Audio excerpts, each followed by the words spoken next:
दोस्तों नमस्कार। कोरोना काल के बाद से ही आपने देखा और सुना होगा कि लगभग पिछले 3 सालों से चीन की सरकार अपने देश के प्राइवेट बिजनेसमैन और उनकी कंपनियों को परेशान करने का एक भी मौका नहीं छोड़ रही है। चीनी सरकार की इन्हीं कारगुजारियों का असर अब दिखना शुरू हो गया है और उसी के चलते वह घुटनों पर आने लगा है। दरअसल अप्रैल जून की तिमाही में चीन की अर्थव्यवस्था की विकास दर में उम्मीद के मुताबिक परिणामों में भारी कमी आई है। यही नहीं, अप्रैल में लगातार दूसरे महीने चीनी एक्सपोर्ट देखा गया। ये तो थे वे आंकड़े जो चीनी सरकार ने खुद जारी किए हैं, लेकिन चीन पर बेरोजगारी डाटा को छुपाने के आरोप भी लगे हैं। चीन के आधिकारिक आंकड़ों के मुताबिक चीन में मार्च के महीने में बेरोजगारी दर 19.7% तक पहुंच गई है। वहीं चीन के एक प्रोफेसर ने दावा किया है कि मार्च में बेरोजगारी की दर 50% के करीब पहुंच गई थी। ऐसे में चीन ने अब अपनी इकोनॉमी को पटरी पर लाने के लिए निजी कंपनियों को भरपूर मदद देने का फैसला किया है, मगर फिर भी चीनी सरकार के रवैये में एकदम बदलाव नहीं आया।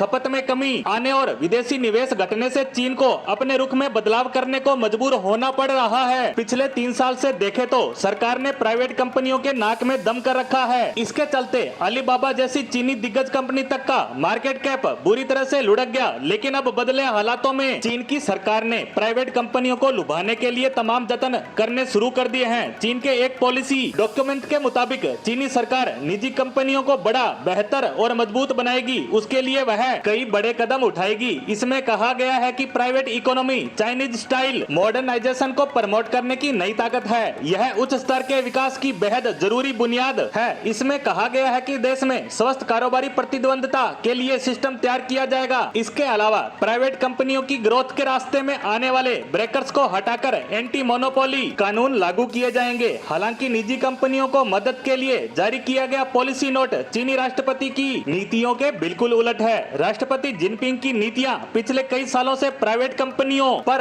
लगाम लगाने के मकसद से लागू की जा रही थी। जिनपिंग ने प्राइवेट कंपनियों को बेहद ताकतवर बताते हुए इन पर लगाम लगाने की जरूरत बताई थी। 2020 में अलीबाबा समेत कई कंपनियों के खिलाफ कार्रवाई भी शुरू कर दी थी। रेगुलेटरी क्रैकडाउन, टेक्नोलॉजी से लेकर रियल एस्टेट तक कई सेक्टर्स में चीन की सरकार ने कड़ी कार्रवाइयां की थी। इनका नतीजा ये निकला कि इन कंपनियों ने नई नौकरियां देना और नया निवेश करना बंद कर दिया। इससे चीन में बेरोजगारी बढ़ने लगी और एक्सपोर्ट लुढ़कने लगा। ऐसे में अब चीन की सरकार अर्थव्यवस्था को किसी भी तरह बढ़ाने के लिए निजी कंपनियों को लुभाने की कोशिशें करना शुरू कर दिया है, जिसका परिणाम आने वाले समय में ही पता चल सकेगा। चीन की सरकार ने पहले अपनी नीतियों के चलते इन पर नकेल कसने के प्रयास किए और अब इसका नुकसान इन कंपनियों के साथ साथ उनको भी होने लगा, तो अब इन्होंने सुधार की पॉलिसियों को जारी किया है। लेकिन इन सब के बीच काफी देर हो चुकी है और चीन जैसे मैन्युफैक्चरिंग हब वाले देश में बेरोजगारी की दर काफी ज्यादा बढ़ चुकी है। इसी के साथ हमारी आज की पोस्ट को यहीं समाप्त करते हैं। धन्यवाद।